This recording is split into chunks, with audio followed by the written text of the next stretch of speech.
Live from Hazard, Kentucky, this is Jammin Jon's Wrestling News. Here's your news for Tuesday, November 27th, 2018.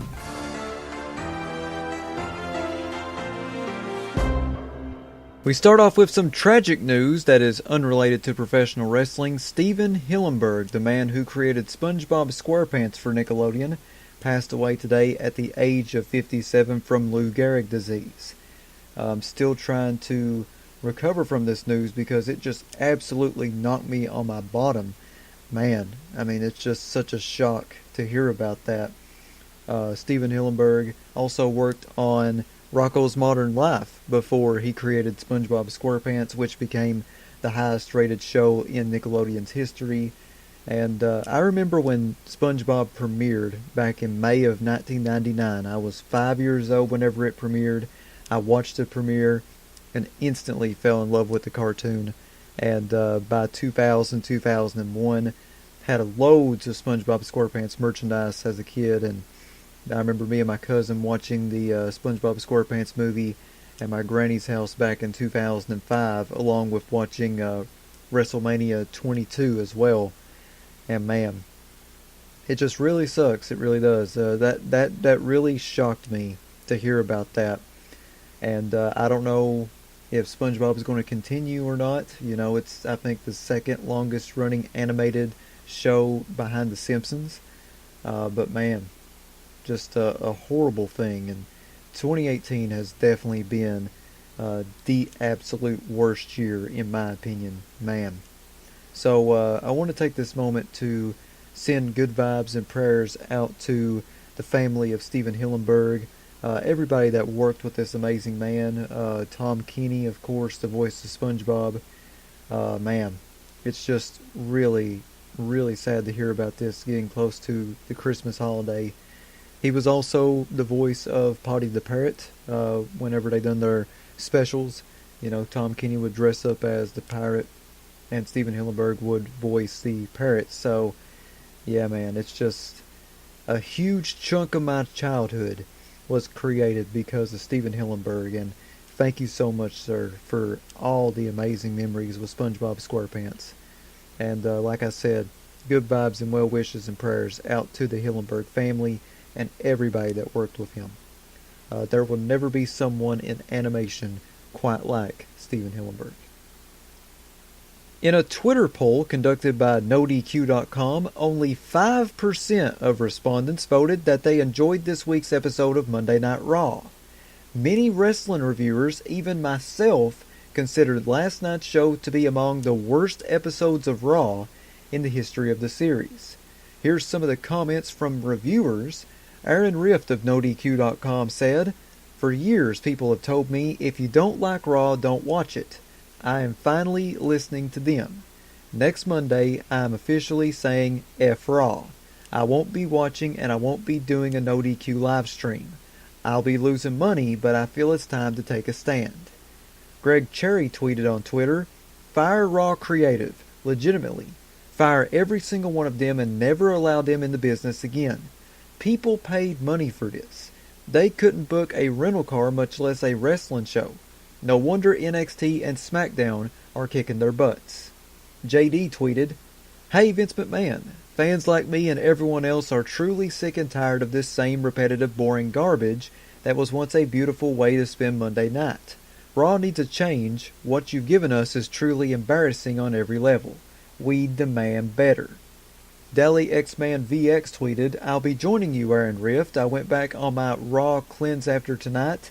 Hell, Raw is coming to Houston next week and there's no way I'm spending money to go to it."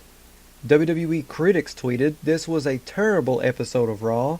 So bad you couldn't even laugh at how bad it was. It was drab, dull, and pathetic TV." Jason Solomon tweeted, "Tonight was the worst Monday Night Raw I've ever seen. Don't know that I've ever been this frustrated watching this show. I wasn't waiting for Sunday to let my thoughts fly on this one, so here's my sound off extra on it." WWE on Pop Culture tweeted, "Was this the worst episode of Raw in WWE history?" Give Me Sport WWE tweeted, "It's already been dubbed the worst Raw episode ever." And in my honest opinion, I do believe that was the worst episode of Monday Night Raw. In fact, it was so bad last night that I actually stopped watching the majority of the show so that I could watch Monday Night Football. And that's something that I really, really don't do a whole lot of. But Monday Night Raw has been bad for a long time. You know, I remember in 2010 when WWE came to Lexington, Kentucky, and they done Monday Night Raw at Rupp Arena. I went with a friend. We were very excited because, you know, this was Raw. You know, it was going to be on TV. We were going to be on TV. And it was such an awesome experience back 8 years ago. Monday Night Raw 8 years ago was such an incredible experience live. It really was. Because you had John Cena versus the Nexus, and you had Sheamus, you know, he was WWE champion, and I remember seeing the RKO from the Shooting Star Press. If you know what I'm talking about, that's when Evan Bourne done his Shooting Star Press and Randy Orton caught him for the RKO. I seen that live, and oh my god, that was incredible. So 8 years ago, this show was just amazing. And then in 2015, I went to the US Bank Arena in Cincinnati. And I swear to God, the only match that I liked that night was John Cena versus Neville for the United States Championship. Everything else didn't catch my attention. Everything else just seemed, you know, bland to me. And, you know, in just a 5-year period from 2010, it just felt like to me that it fell apart, you know. And so ever since then, to me, it hasn't really been all that good, but that's just my opinion on it. But I really hope that one day this show gets back to what it used to be, and that is the number one pro wrestling brand in WWE, the number one pro wrestling brand in pro wrestling. But it's going to be a very long time, I think, before something like that happens. The Alexa Bliss, Bayley, Sasha Banks segment was quite possibly one of the worst segments I've ever seen. I would actually put that next to the Bayley This Is Your Life segment. I still think that the Bayley This Is Your Life segment is the worst, but man, that segment gave the Bayley This Is Your Life segment some competition, I tell you. So I hope things change here soon, but it definitely was quite possibly the worst episode of Monday Night Raw. I also have some breaking news to pass along to all of you. The cases involving former WWE superstar and ROH producer Joey Mercury have been dropped. A statement was released today from his legal counsel that states his cases were dismissed by the Orange County State Attorney. Mercury, whose real name is Adam Birch, was arrested September 1st in Scarsburg, Illinois. Police claim Birch was sleeping in his car and discovered he had an outstanding warrant in Orange County, Florida. Birch was working that weekend, scheduled to work as a producer for the All In Wrestling event that weekend. Birch was taken into custody and held on $2,500 bail. The charges against Birch include fraudulent use of a credit card, third-degree grand theft auto, and petty theft. Video evidence proved that Birch was not the perpetrator of the crimes. Birch's attorney, Jeffrey S. Weiner, released the following statement. I want to thank WrestleZone for the transcript here. To whom it may concern, I am the attorney of record for Mr. Adam Birch. While I am pleased that his cases have been dismissed based on his actual innocence, not a legal technicality, I want you to know that the fact that he was arrested and charged in 2 cases in which he was never involved is an embarrassment for our criminal justice system. The actions of the Winter Park, Florida Police Department represents the sloppiest and most incompetent police work anywhere. Mr. Birch never should have been charged with either of those crimes. A review of the evidence, which was on videotape, makes it absolutely clear that the perpetrator of the crimes was not Adam Birch.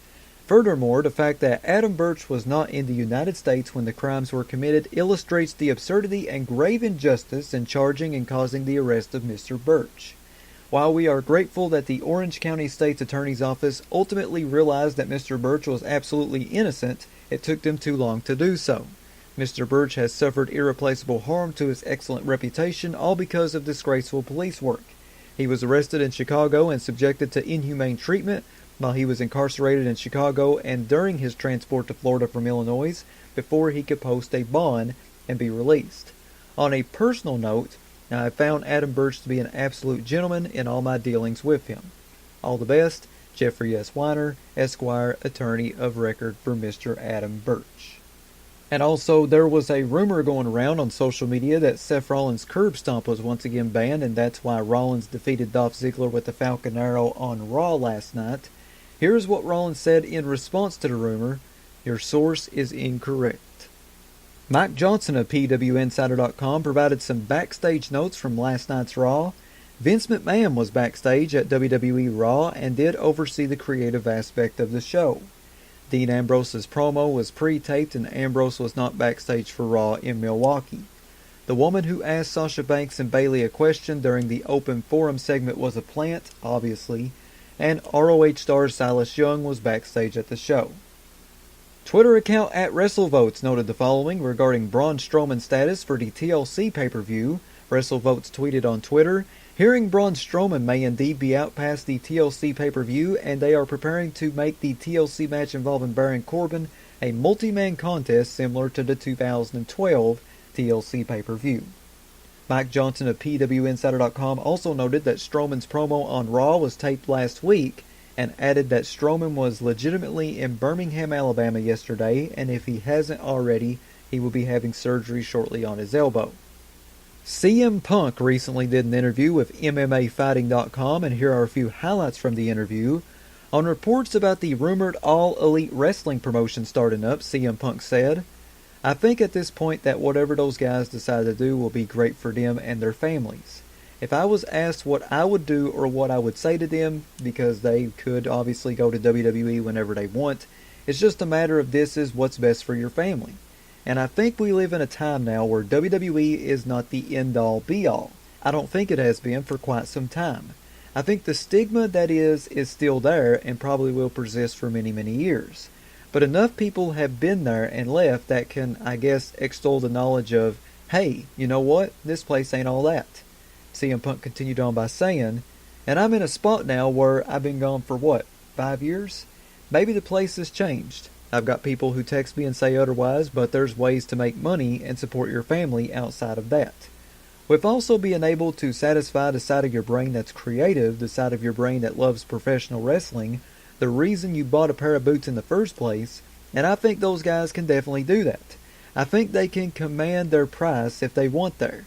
But if they did go there, then they'd just be another guy, just like everybody else on that show. It's amazing, the more time the show gets, the less time it really seems they develop new characters. CM Punk continued on by saying, if you want to bring this thing back full circle, this is exactly what I'm talking about with CFFC. I'm talking about not just, oh, here's two fighters, here's two human beings, and they have a family and friends, and you can examine all those things without just sticking them out there and trying to sell something that the wrestlers in the ring, that the fighters aren't trying to sell. If those guys all go and start their own thing, more power to them. Let me bring it full circle again. I'm not actively pursuing really much of anything. I'm just kind of floating. And it's a nice thing to be able to do and just kind of float and hang out, and if somebody wants to pick up the phone like Dave Scholler did and call me up and say, hey, we really think you'd be good at this and we want you to be part of our company, they can call me up and make an offer. That has remained to be seen. Pro wrestling is not on my radar. And on if he would listen to an offer to return to wrestling, CM Punk said, I would always listen. I would listen to them because just like Dave, I like the Young Bucks. I text with Matt on and off, but business is business. I know Cody was out there in the media saying that an offer was made for the All-In event on September 1st. An offer was not made. Calling me up or texting me saying, hey, if you want to come to the show and do something, we would love that, is not an offer. That's not an offer. There's other things. There's a couple more loose ends that I'm still trying to tie up to fully absolve me from the world of pro wrestling. I feel like I've still been attached to it since the day I left it, and that's probably because of Fugazi lawyers and such. But we're wrapping all that up, and that'll come to an end. And once I'm truly free, we can explore the world and just float and hang out. And I can walk my dog and drink coffee and do commentary for Dave Scholler and continue to train at Rofu Sport. And do all kinds of stuff. I've earned it. I paid my dues. WWE NXT superstar Kairi Sane revealed on Twitter that she is dealing with what is known as hand, foot, and mouth disease. The Mayo Clinic Care Network notes the following about the illness. Hand, foot, and mouth disease, a mild viral infection common in young children. is characterized by sores in the mouth and a rash on the hands and feet. Hand, foot, and mouth disease is most commonly caused by a coccus virus. There is no specific treatment for hand, foot, and mouth disease. Frequent hand washing and avoiding close contact with people who are infected with hand, foot, and mouth disease may help reduce your child's risk of infection. Sane wrote the following on Twitter after finding out her diagnosis. The fever has gone down, but now my hands, feet, and mouth have a mysterious eczema.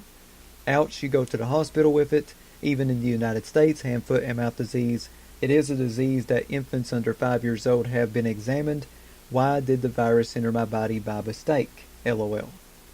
And finally, here on Jammin Jon's Wrestling News, as seen on last night's Raw, acting general manager Baron Corbin put Alexa Bliss in charge of the Raw Women's Division.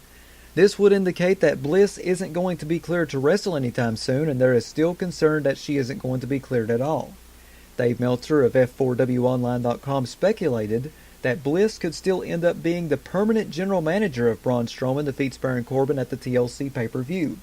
Dave Meltzer said, I wonder if Braun would just show up because he could just show up and power slam him and just do it in like 30 seconds. If they don't advertise him and do that, everyone will be fine with it. Plus, I think people want Corbin to be fooled, and again, I don't know if this is going to happen, but it certainly feels like it could be Baron to be out and Alexa Bliss to be in the spot. Meltzer also commented on the logic hole with the Alexa storyline by saying, so then the whole show, this is what I'm saying, the whole show over and over again is like, how can she run the women's division when she's an active wrestler? I mean, I kept wanting to bang my head against the wall. It's like you have freaking Corbin running the whole freaking show and he's an active wrestler. It's like they keep hitting you with this point, like how can she run this as an active wrestler? It's like, how can you give this point? It makes no sense. Thanks to RingsideNews.com for the quotes. That is your news for Tuesday, November 27th, 2018. Check back here tomorrow for another Jammin Jon's Wrestling News Flash Briefing on Amazon Alexa devices, YouTube, Spotify, and Stitcher. Follow me on Twitter at John Caldwell, JONCOLWELL. Follow me on Instagram, The Jammin Jon. If you'd like to sponsor Jammin Jon's Wrestling News or your wrestling promotion, wanting to get your next big event out through the awesome power of Amazon Alexa, you can email me, jzcaldwell@gmail.com. That's JZCOLWELL@gmail.com. Big shout out to Ryan Hurdle and Tony Nelson for subscribing to my Patreon. You too can subscribe to me by going to patreon.com/JamminJon. I have free packages on there ranging from $3 to $7. Not a whole lot of money. I would really appreciate it if you supported me a little bit financially. Once again, that's patreon.com/JamminJon. This is Jammin Jon saying thanks, goodbye, and I'll see you tomorrow.